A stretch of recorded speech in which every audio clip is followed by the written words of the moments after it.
वक्त हम शानदार चौक में खड़े हैं और जनाब हमारे साथ जनाब नाम भी अफजल, काम भी अफजल, जनाब मोहम्मद अफजल प्रोफेसर साहब खड़े हैं।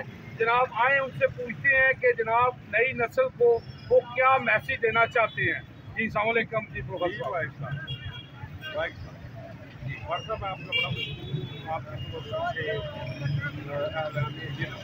और बोलने वालों को मेरे पाकिस्तानी भाइयों को जो जहाँ भी मौजूद हैं जो चैनल के जरिए मैसेज सुन सकते हैं और आपको मेरी तरफ से ये मुबारक। नहीं जैसे मेरा पैगाम यही है कि तालीम पे फोकस करें।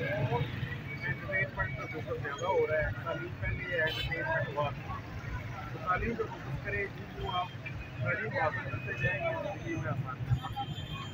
जी जी बहुत शुक्रिया जी, माशाल्लाह जी, बहुत अच्छा मैसेज किया जी कि देखें ना जी कि इल्म हासिल करना चाहिए। आप सल्लल्लाहु अलैहि वसल्लम फरमाते हैं कि इल्म हासिल करो, आपको कहीं भी जाना पड़े ना, है जी, क्योंकि इल्म ज़रूरी है। ये इल्म और लामा साहब ने क्या अमल से जन्नत दी जहन्नम दी, ये बाकी अपनी फितरत में मजबूरी है ना नारी है। यूजी न्यूज़ जावा जी जन्नत।